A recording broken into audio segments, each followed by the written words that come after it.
On this episode of Sports Opinions Podcast, once again, I am on YouTube doing a video as well as doing the podcast orally. I have a former CIA staff operations officer and FBI special agent, Tracy Walder, who's also an avid UFC fan for football.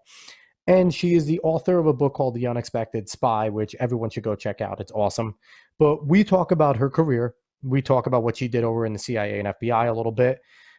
We talk about her beginning of love for USC. That was a good conversation to have. Then we really delve into the USC stuff, talking about past practices that she used to watch and the things in football that she used to love, her memories, the current team, why they're not as good as they used to be, all that type of stuff.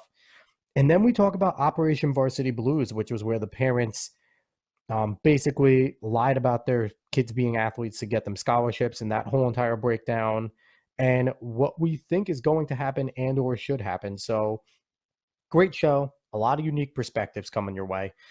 Sit back, enjoy the show, and have fun, everybody.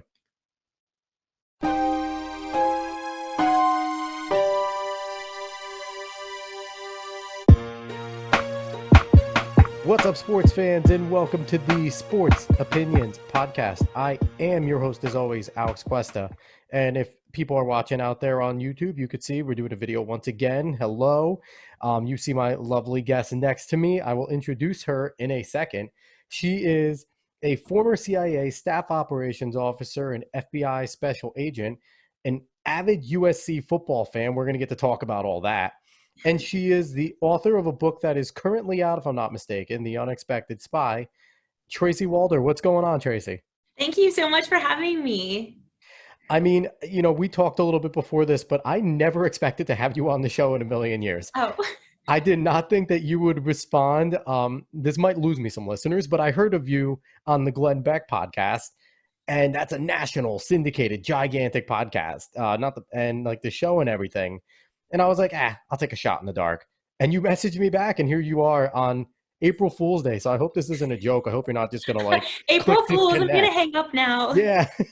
That would suck. I mean, that would make a funny podcast. I would still put it up. People would laugh at it. But so you were a spy. You were in the CIA. You were in the FBI. You now have a book out. And if I'm not mistaken, a show is on the way through ABC. Yes, that's correct. That is awesome. So I want to hear a little bit of background. What did you do in the CIA? What did you do in the FBI? Let's get into the fun nitty gritty stuff that I guarantee you've told now a million times and probably could recite just like, you know, you could recite it well before because you did it, but probably better now than ever. No, so at the CIA, you're correct. I was a staff operations officer, which is kind of a newer position. Mm-hmm. The CIA, so I started in 2000, so I'm older, I guess, and this was before September 11th. So the CIA was kind of, I guess, like reorganizing itself into like centers. So you had like the Counterterrorism Center, Counter-Narcotics Center. It wasn't just like Russia, Mexico, because I think they realized like issues are a little more fluid than that. Not as polarized as it is today. Yes. It's a good way to put it. And so staff operations officers were sort of trained to be in the centers only, which I liked because they put me in the Counterterrorism Center. And so we are on the ops side. I wasn't smart enough to be an analyst, to be honest. So they put me on the ops side, and we are responsible for, you know, running assets, but then also running operations as well, kind of like from start to finish. So it's kind of this cool hybrid position, I guess. That's cool, yeah. So, yeah, I was in the Counterterrorism Center.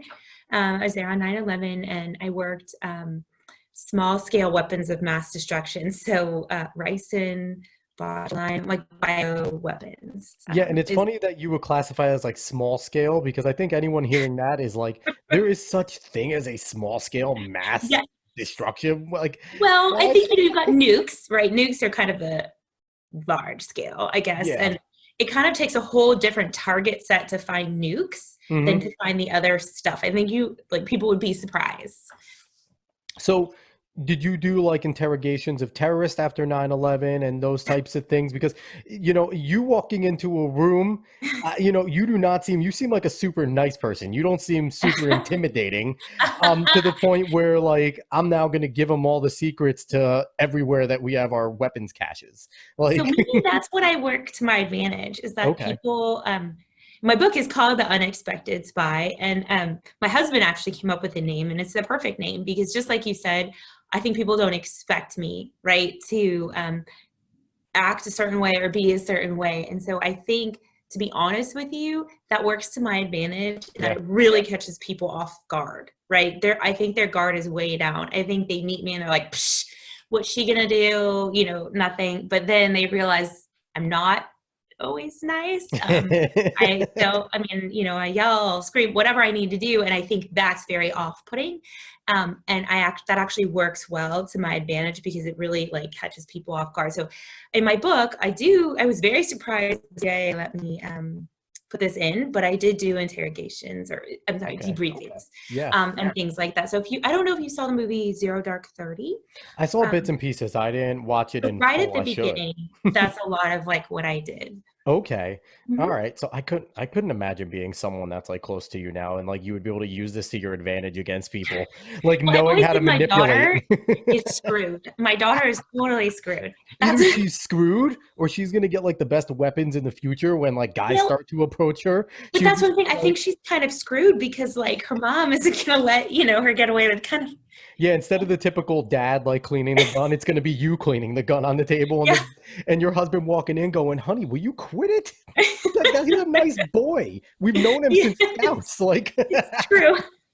so you have your book out. You Mhm. have a show coming out. Where can people find your book, first of all? So, actually, the best place right now, if you're in quarantine and really need something to do, actually, you'll get it quicker if you order it from like Barnes and Noble or Okay. like your local booksellers. It is on Amazon and it's available. It's just Amazon, I think right now is like prioritizing household items, so they're not Hmm. prioritizing like my book. So if you want it, within 3 to 5 business days, I would go through like Target or Barnes and Noble or kind of like any of those That's really booksellers. cool. Yeah, So USC is your thing. You went to USC. I How did. the hell did you go from USC college girl to spy? How did that happen?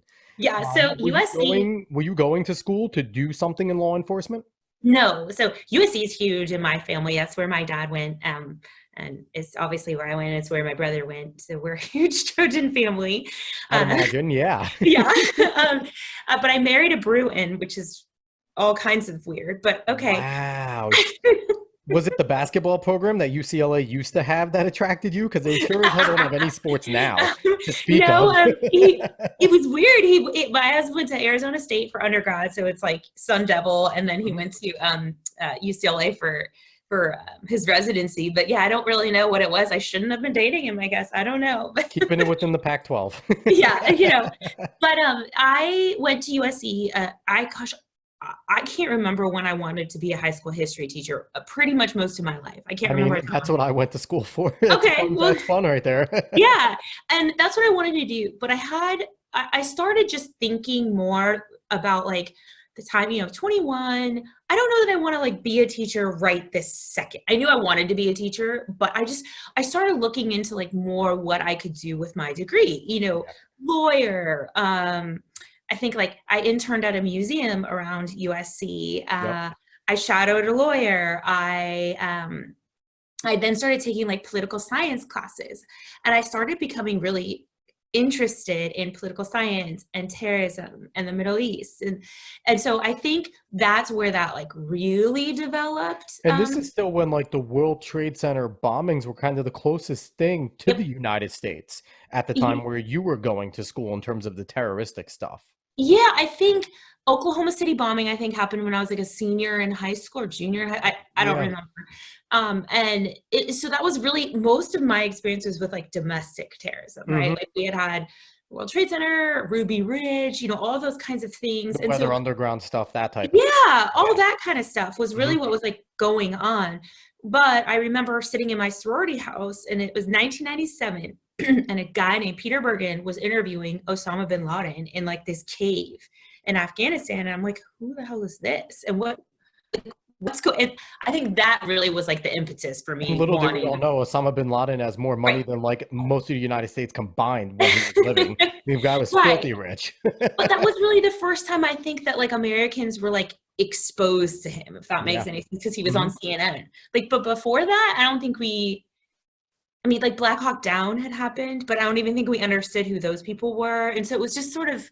And I guess bad enough, Osama bin Laden was like technically on our side. Was that the point where he was a freedom fighter that we were backing at No. that point? Or So was that would he, have because been I know like there was a point that he was. that would have been the 80s. You're Hmm. totally right. That would have been the 80s. But in 1997, that's when he issued his fatwa, which was his like issuance of war against the US. The So that was jihad, the like, beginning of the yes, caliphate type of that was stuff. like the Okay. hostile moment, if you Okay. will. Yeah. Yeah. So history lesson, political lesson here. This, you get everything on Sports Opinions podcast. Yeah. Sorry, Not guys. just sports. Oh, that's fine. Listen, I love the background of every single person I have is different. It's not just sports people here. And getting the background of my different guests is part of the fun because, it's kind of my mission that you don't have to be engulfed in sports to be a sports fan. So it's just a fun thing. So overall, it's really cool that you're here and that we're going to be able to talk some sports. I grew up, I guess a lot of little boys, especially, grow up like wanting to be a spy. So it's kind of badass. I'm talking to a spy. Yeah, like my brother had GI Joes and like all those kinds of things. James But Bond yeah, and Mission Impossible. And yeah. now there's going to be a show about a badass female spy, which is, necessary. So here we go. That's going to be fun. Any word on where they are in production with that, or a time frame of when we're going to be seeing that show? That I don't know. I don't want to say leave them alone, but it's sort of, I guess you can say, out of my hands a little Hmm. bit. And obviously, particularly now with everything under quarantine, I haven't gone back to LA Yeah. for any meetings recently. I mean, I meet with them on a pretty regular basis, but I have not gone back Yeah. recently. And I don't want to keep kind of bothering people because I'm sure it's a really stressful time right Stressful now time. in So Hollywood. completely non-sports related. Any actress you could pick to play you, who would you want it to be? Oh, that's Yeah. such a hard There you go. Hot seat. question. Oh my gosh, what's her name? I really like her. She's Australian. Margot Robbie. I really like her a lot. Oh God, if you got Margot Robbie in the show, that would be the biggest show of all time. But Having her I run mean, does around it being have to be spy. someone that would be, skewing really young? I'm in my 40s now, but I did this when I was in my 20s. So, it'd have to be someone who is young. So I don't know. I That's a just great like pick. her as an actress, so I pulled her out of my Yeah, Margot Robbie's a great pick. Yeah. So we're gonna jump into sports Sure. now, which we could talk. I could talk about your background the whole podcast, but I guess eventually I got to get to sports. That's kind of, I guess, why people Well, watch and I mean, listen. my background, if you think about it, I did have to go through pretty rigorous physical training at the FBI. Well, So, there you go. So there's sports related there. So did you do yes. sports growing up at all?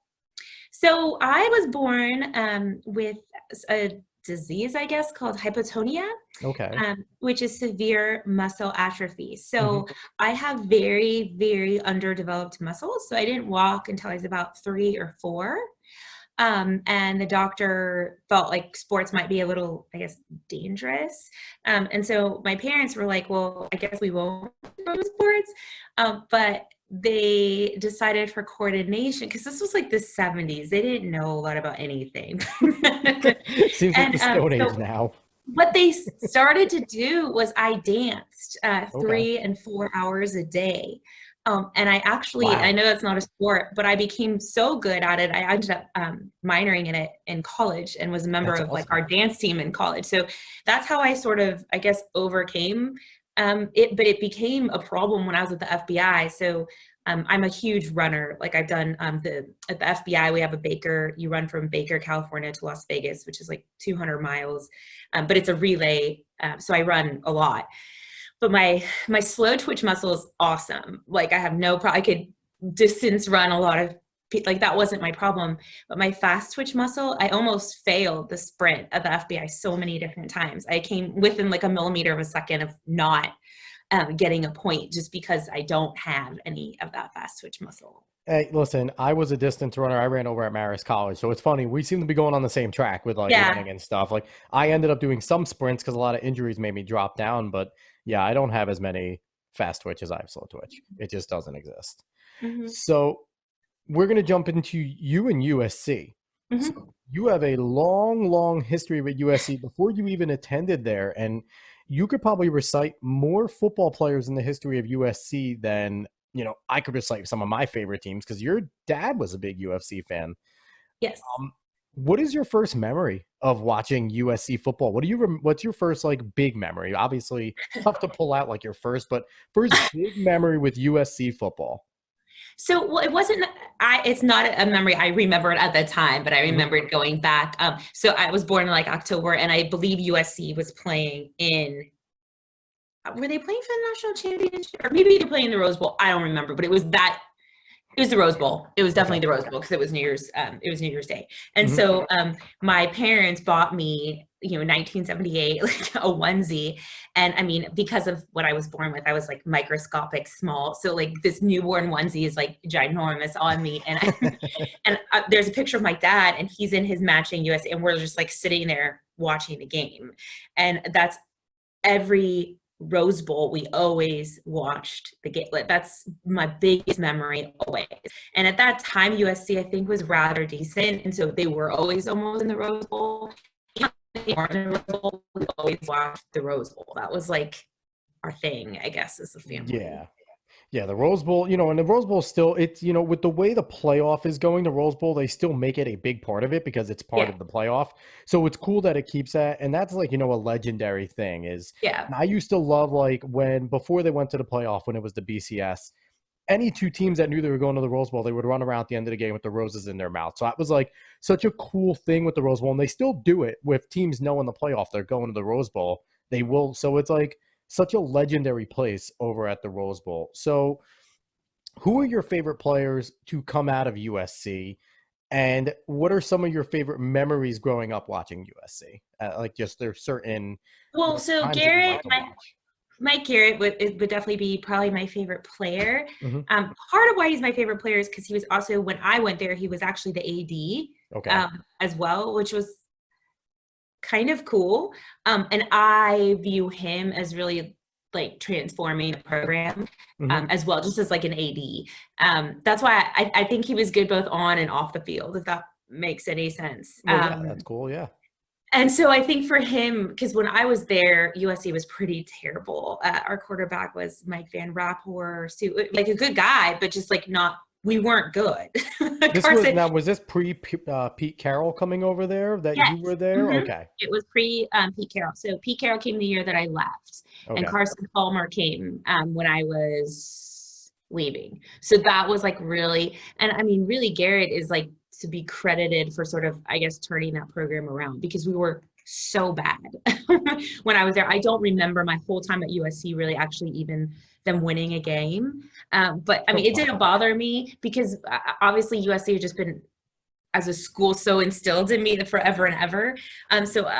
Garrett is really who I sort of credit a lot with like my love of it. It's a shame, what happened to OJ Simpson because that's when my dad was there, and Oh, oh, wow. but he was a good player.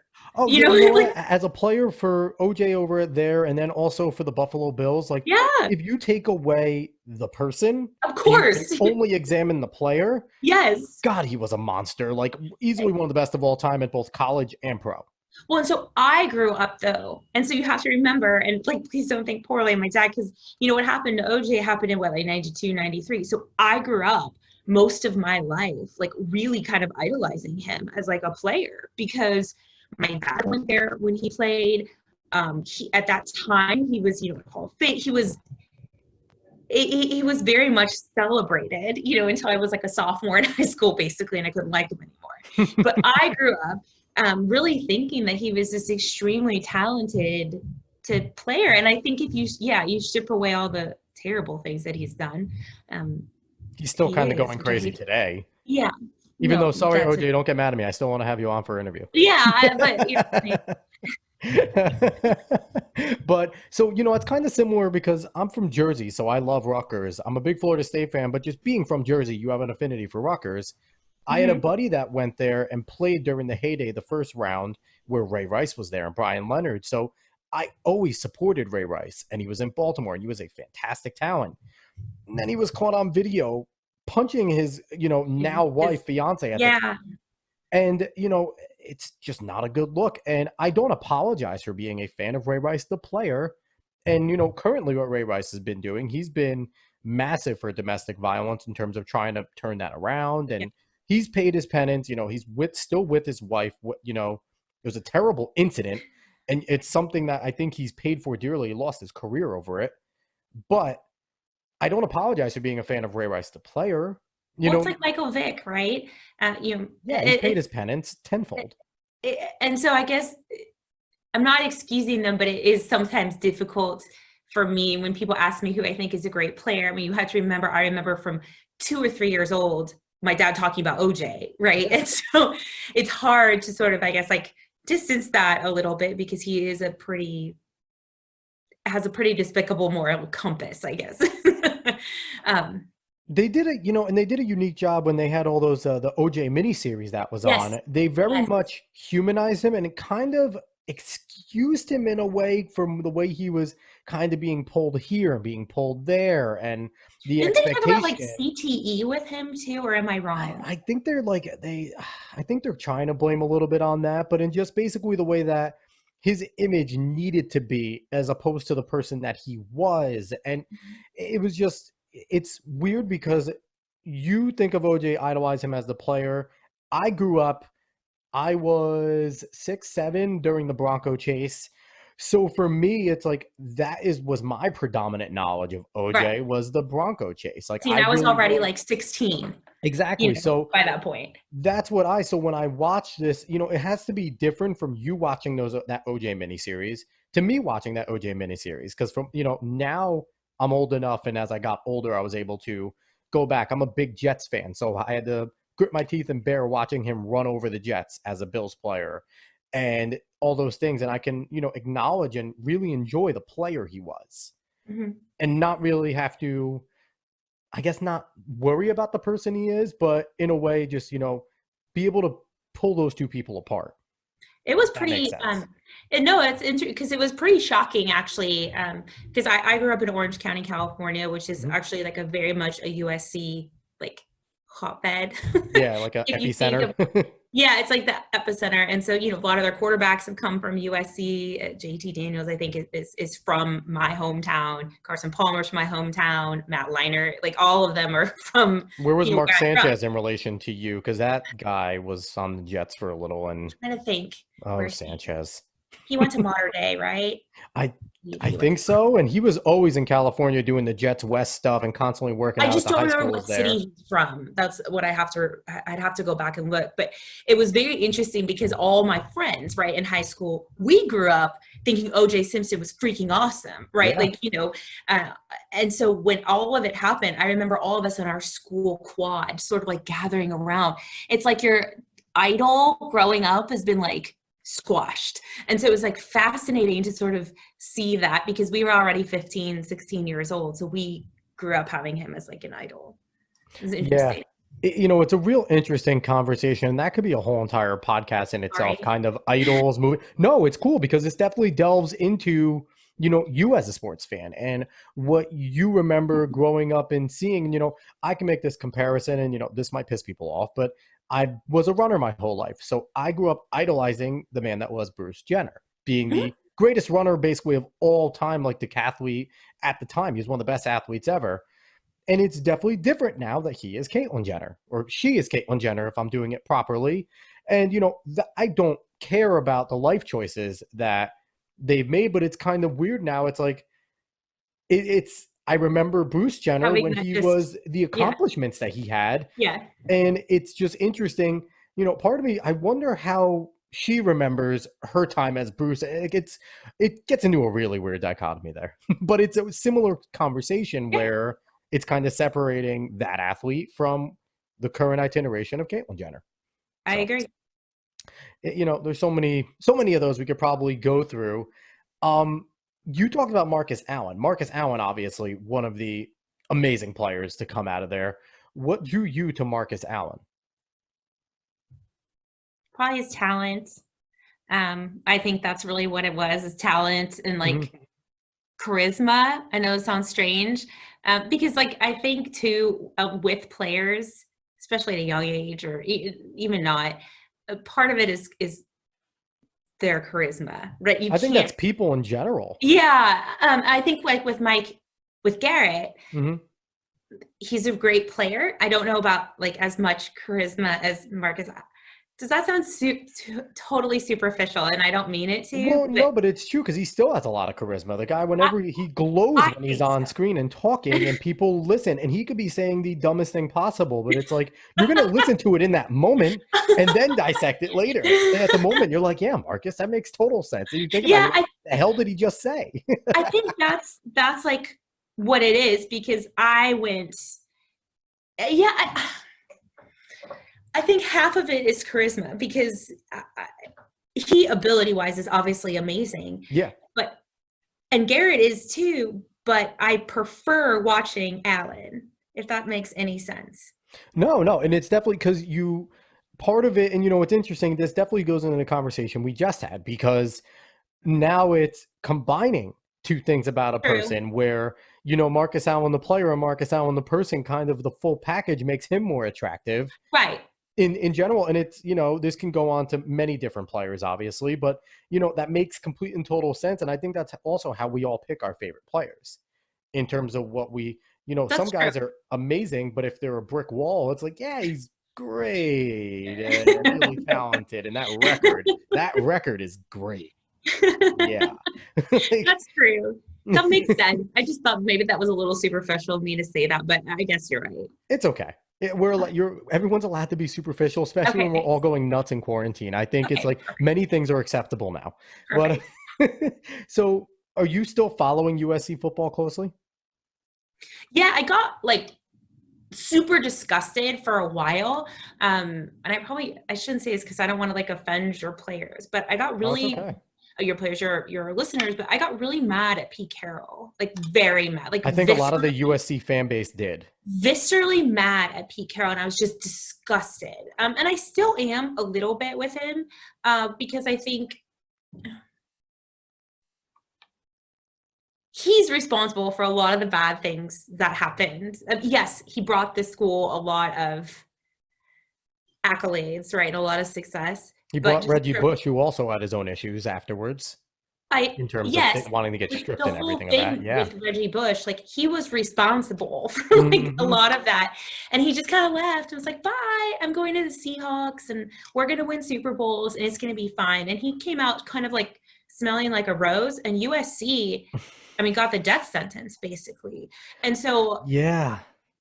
I was so like viscerally mad.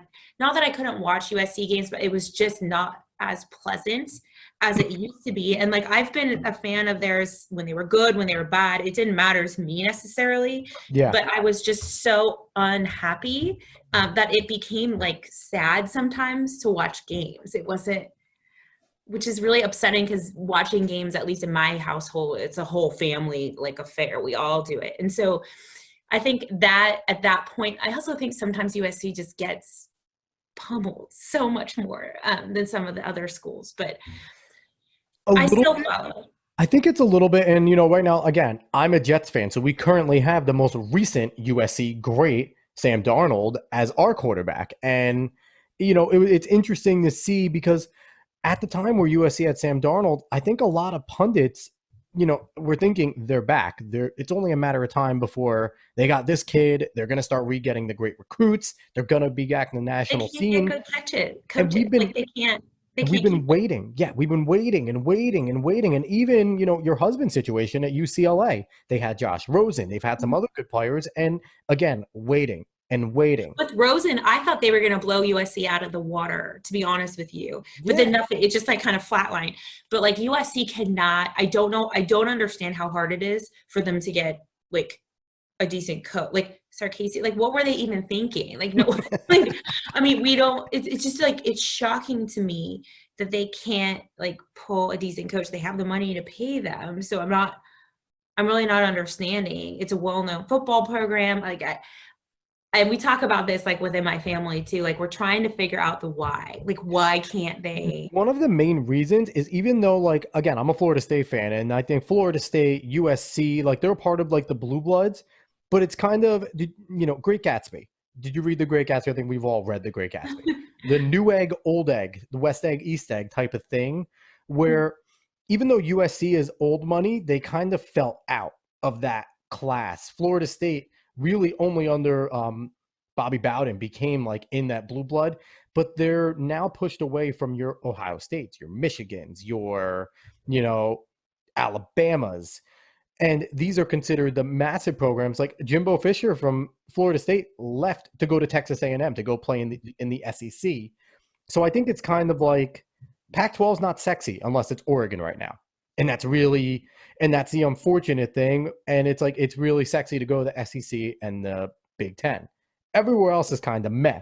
And I think that's possibly what you guys are going through at USC, where it's a great program. God, the California talent that you get to keep there is insane, but it's not the sexy pick if Wisconsin's available or Nebraska's available because they're in the Big Ten. And a lot of it, I think, is too the time slot. I'm in the East Coast. I'm really not staying up for a lot of Pac-12 games anymore because I work a 9 to 5.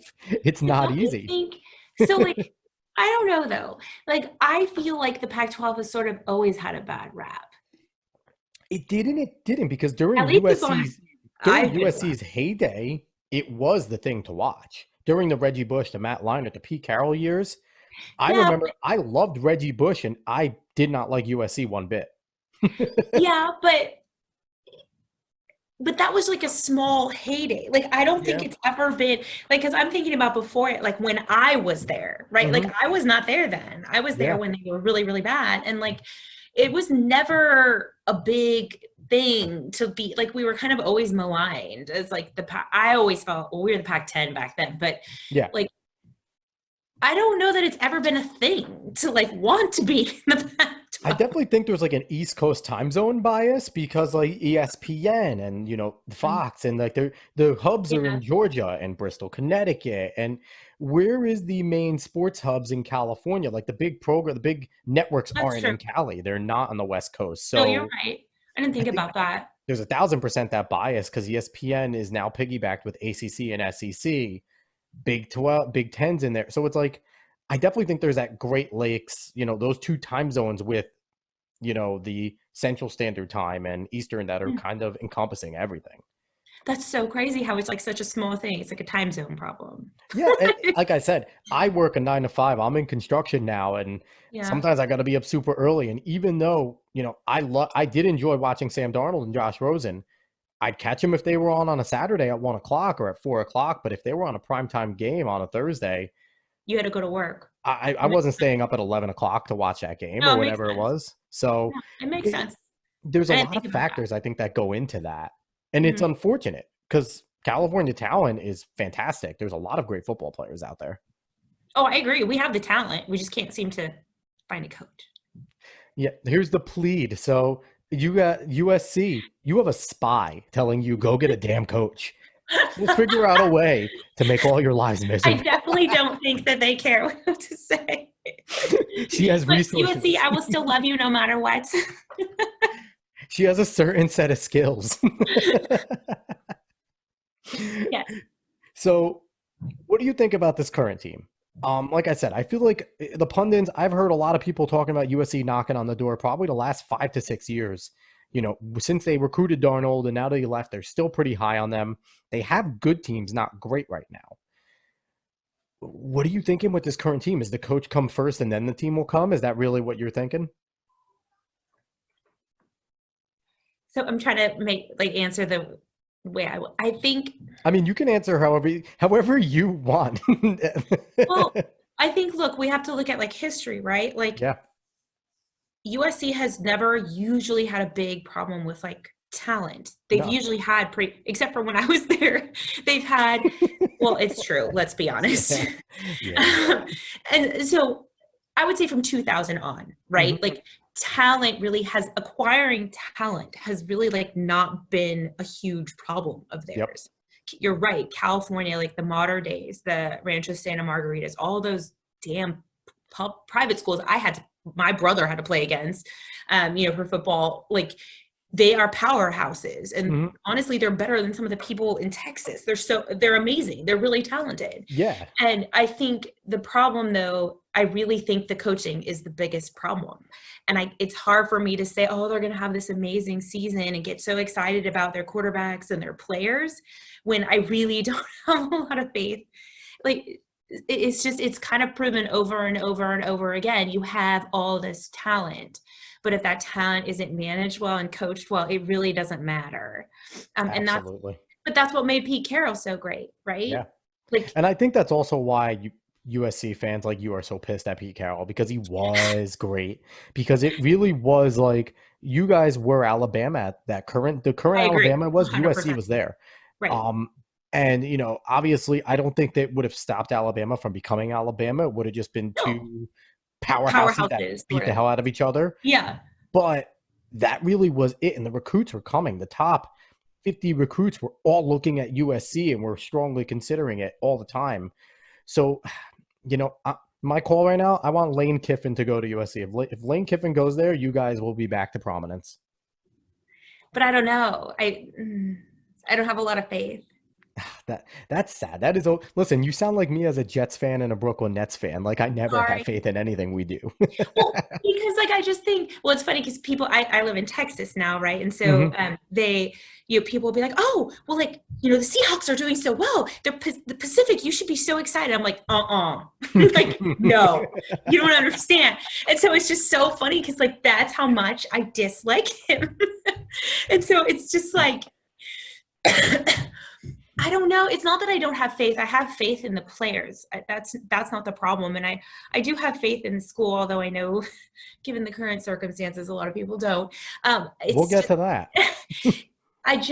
They're not making good coaching choices. No, they're not. So let's, we need to get you on like the alumni board.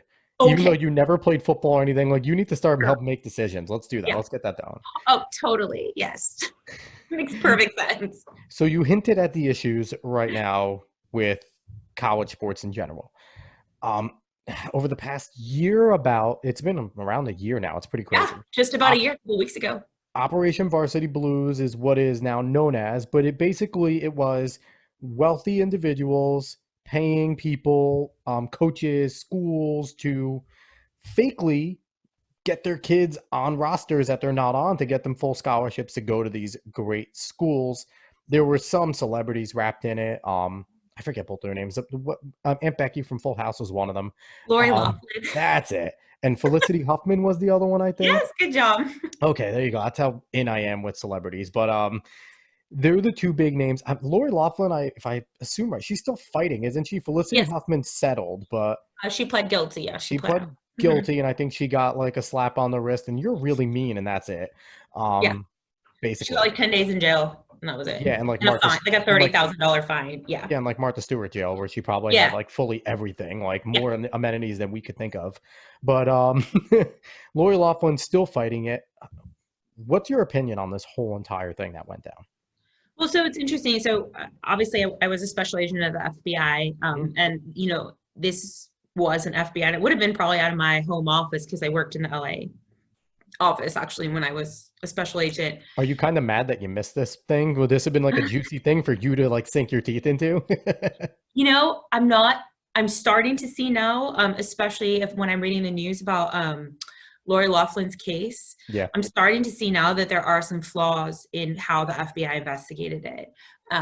There could be a little bit of an entrapment issue. It's been happening a lot lately with the FBI and a lot of things. Yeah, there could be a little bit of an entrapment issue. I'm gauging into like the arguments because like we're kind of getting an inside look at like her arguments, and I'm like, if she was entrapped in any way by the FBI, because from what I understand, Singer was being coached in like how to work with her, and there's a fine line right there in terms of like goading her into doing something and her doing it on her And own. I imagine as a special agent, you do want to push that line because that's kind of how you No, get the information, you or no, don't, you like, you have don't. to You be don't play really that. careful Oh because boy. entrapment is a really good way to like just dissolve your whole case because that's illegal. So Yeah. you have to be really, really careful, especially when you're using someone like Singer who had turned, right, as a witness.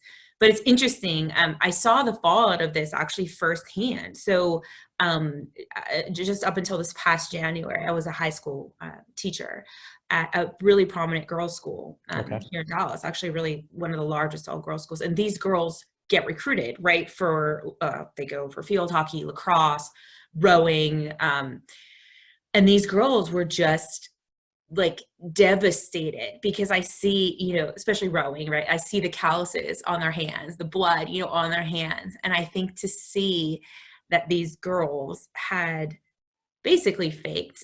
That was just sort of like this new, I think we all know, right, that people make donations to schools, like build a library, right? And then they get in. That's just something that I think has been going on since colleges started, The quite pay to play has frankly. always been a thing. The wealthy will Yeah. always get the prominent stuff. That's just how it Yeah. works. That's just life. That's just how it's always been. That's how the Ivy Leagues all are still. Yeah. Like, it's And not a secret. I don't know that I thought twice about it, but Hmm. this is like a whole different thing. And I think when you think about these teenagers, right, these 17 and 18-year-olds who have worked, I know it's a small amount of life, but who have worked so hard to try to be on these athletic teams, and their spots are being taken by posers. I don't know any other way to Yeah. say it. It's just, it's very sad to see. And like some of these girls I had all 4 years, and I saw how devastating this was to them and how hard they had worked for 4 years. And it's sort of now they're questioning, right, like everything about like their The reality. recruiting process. And I just don't understand how athletic directors and stuff were this susceptible to like bribery. And because none of them can make the argument that, oh, well, I really thought she was a soccer player, or I really thought she was. And I mean, you're talking about D1 teams. I think there was one that was soccer, UCLA soccer, which I think they're one of, if not the Which best. is crazy because if you're going to Yeah, pick a sport, why pick such a major, especially such a major female sport in the nation? Like, the women's national soccer team is the best soccer team in the world. Like, right. that's not this, like, and I saw a lot of them. There was like your rowings and your other ones, which are kind of like, I ran track. Like, there's no secret. We're not a major sport in the college spectrum. Right. We work our asses off. We work as hard as any of the major Of sports, course. but it's not as noticed. We don't bring the revenue in. And that's really what it's all about. Um, so what is your response to some of the people that would go, well, the parents are just trying to do what they can to get their kids into great schools? No, Wouldn't you? They're just being good parents. Like, what's your response to them? I don't even know what to say to that. I mean, like the idea of donations for your kid to get in, I'm not saying I fully accept those, but I can understand those because usually, they're donating a library or they're donating. Especially if you went to the school as well and like you're like Yeah, a legacy and you're giving back and you want your, I get that. because ultimately, right, that $10 million donation to the library, like thousands of students will ultimately benefit from Yeah. that. Now, your child in their 1.8 GPA, I don't know, but ultimately, but to me, like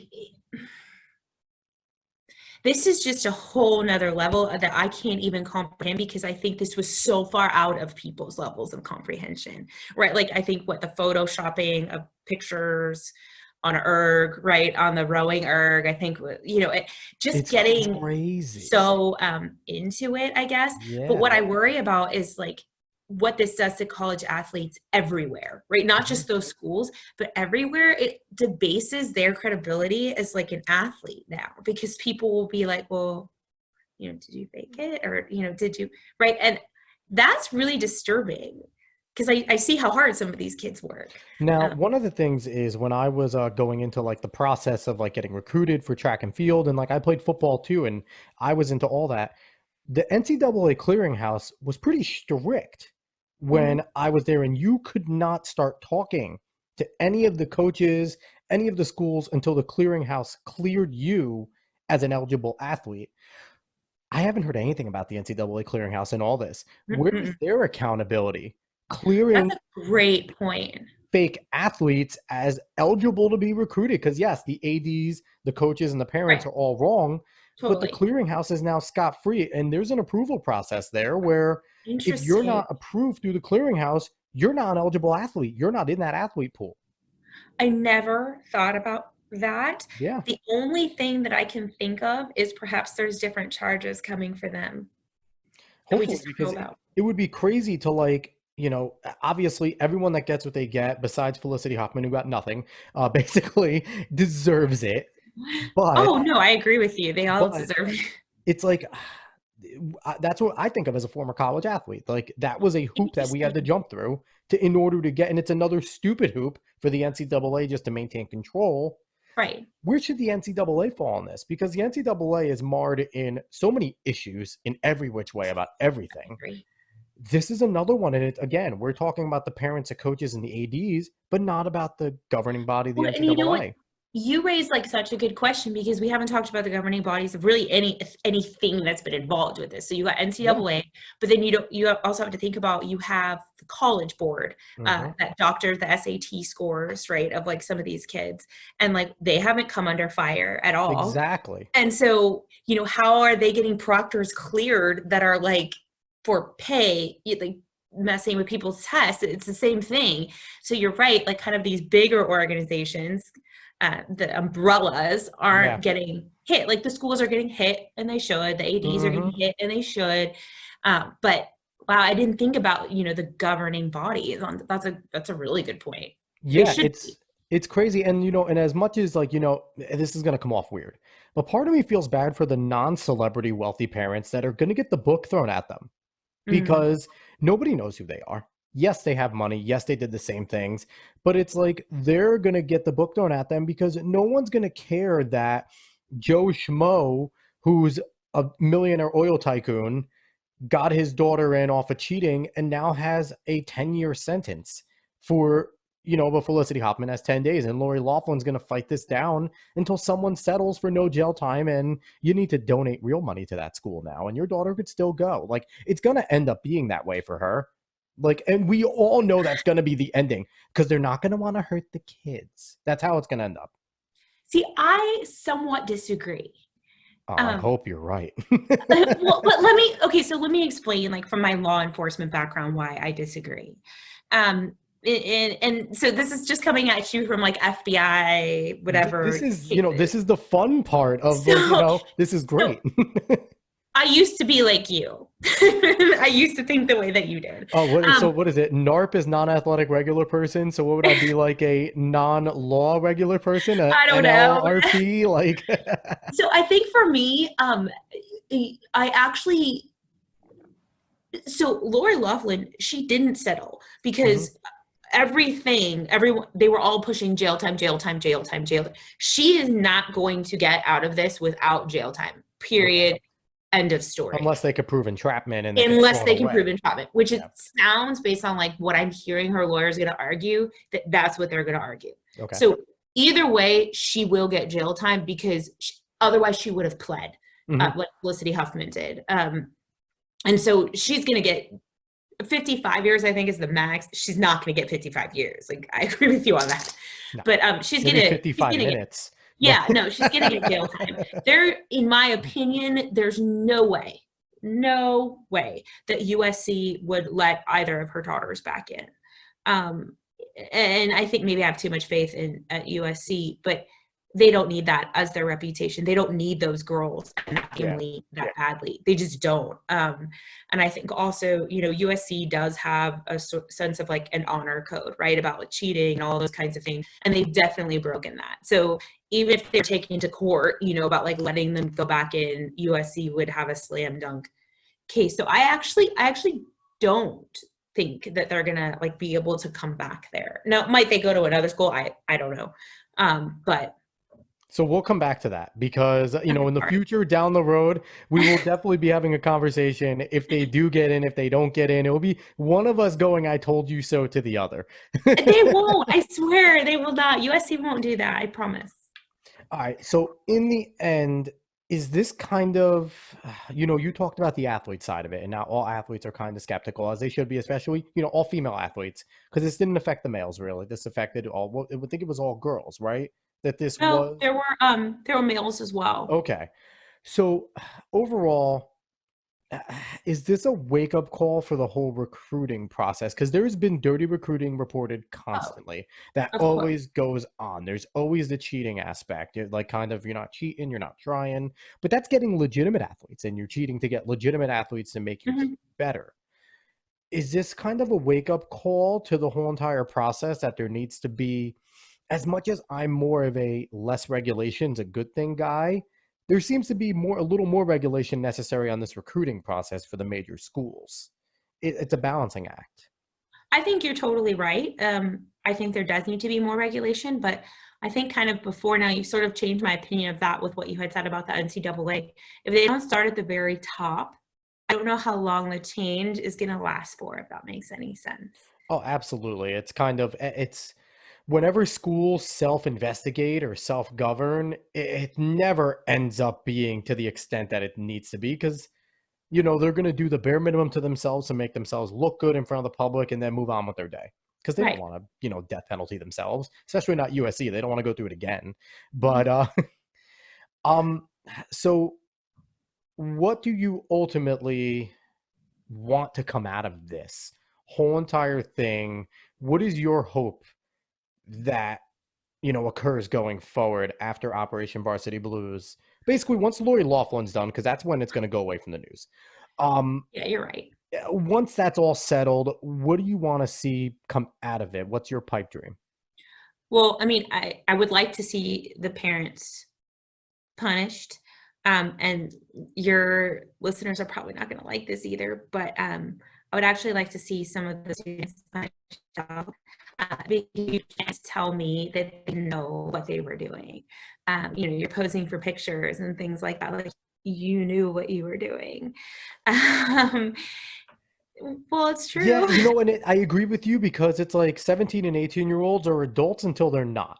You know what I Right. mean? It's like they're adults by necessity. If we need them to be an adult and mature in this situation, then they're adults. But when they're, when we need them to be just little high school kids, they're just little Yeah. high school kids. They're naive. So I agree with you. It depends on the level. If your Yeah. face was kind of I just face like photoshopped.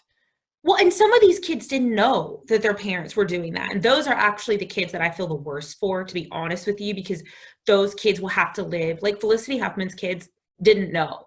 Now, Um, do you think they should be allowed to still attend the college because they had nothing involved with it? Like, should they be penalized because their parents were idiots? so I don't. I think if they can prove that those kids had nothing to do with it, that their parents were doing this, I do think they should be allowed to stay. Yeah, Now, take away the scholarship, make them pay. it's going to be super uncomfortable for them, I'm sure. Yeah. So they Oh may yeah. not want to stay. But I believe that those kids absolutely should not be paying for like Okay. what their parents did. I think that that's incredibly unfair. And I actually think more students didn't know that their Now, parents were what doing would it. the penalty for your eyes be fitting for a kid that did pose for a picture and knew that they were taking that Division I spot from a fantastic lacrosse player? I, So that I, would be like Lori Laughlin's kids. I think they 100% knew what they were doing. Is Lori Laughlin's daughter the one that has the whole entire like YouTube thing going on, or was that's her? So she's Mhm. definitely self-aware. She's already a little celebrity, I guess, Mhm. in that sense. What would you think would be fair for her? Would you want to see her serve some jail time for her role, I would community like to see her do some service? kind of a probation. I don't Okay. know that I want to see her in jail. But I think like this is someone who like doesn't have a dose of reality, obviously, right? Because of I how don't think she most of these kids have a lot of doses of reality. and I think she like someone like her would really benefit Mhm. from something like that. But I agree with you. I understand that they still, were probably 18, when this happened, and it was something that their parents I did a lot of stupid stuff at to 18. do. But I don't know. That's a hard one. Okay, maybe the kids shouldn't pay, I guess. But I definitely think the ones whose parents did it without their knowledge should be able to stay at their schools. It's not fair. Okay. That's it's tough. It's tough. It really is tough to say because, this is a fluid situation. The Yeah. parents, it's easy. They're adults. They were wrong. Come down hard on them. The kids, yes and no. Most It's a of them tough didn't situation. know. That's what was Yeah. so sad. That's the sad part. Most of them were great athletes for like 13 minutes and then they got caught. Their parents got caught. They didn't even know that they were great athletes. Hmm. But all right, Tracy, that's going to close out this podcast. Thank you so much for coming on. Thank you so much for having me. I appreciate it. I really thought we tackled some really hard stuff, some cool stuff. We got to get a, cool insight, different insight into sports. Good. Once again, this is Tracy Walder. She is a former CIA staff operations officer, aka a spy, and a former FBI special agent. She has a book that's currently out, The Unexpected Spy. She said, go order it from Barnes and Noble. Um, I'm definitely Tracy. I want to get my copy, whether it's from you or whether it's from Barnes and Noble. I want to get the copy. I want to read I this. don't have any extras right now, so you'll have to go to Barnes and Noble because they're I all could being do held that. up. I guess I'll support you, but They've all been held up. I'm sorry. I can't. no, that's fine. And also she has a show coming out about from based on the book that she wrote, The Unexpected Spy. So keep a lookout. Is it going to carry the same name? Do you know that, or is it going to be a different name? They haven't named it. I don't know. And Sorry. it's called Tracy Walder is awesome. But so anyway, again, if you heard, she's an avid UFC football fan, and we had a fantastic conversation. Anywhere on social media that you would like to plug that people can keep up with this badass spy turned teacher now? What are you currently doing? Well, so now I sit on the board of directors of something called Girl Security, and we write national security curriculum to girls' schools all across the United States. So continuing to just be a badass individual is all I just heard. That's translated right there. But you can So, follow me. I'm at Tracy_Walder on Twitter. That's probably the best way. okay. And again, I'm Alex Cuesta, host of the Sports Opinions podcast. Find me on Twitter and Instagram at @_Cuesta30. Find Sports Opinions on Twitter at Sports Opinions 30, Instagram, Sports Opinions 30. Find us on Facebook, anywhere you can hear this podcast. Give us a nice rating. If you're watching on YouTube, hello, everybody. You can subscribe there. And once again, I really appreciate everyone for listening, everyone for watching. Have a good one, everybody.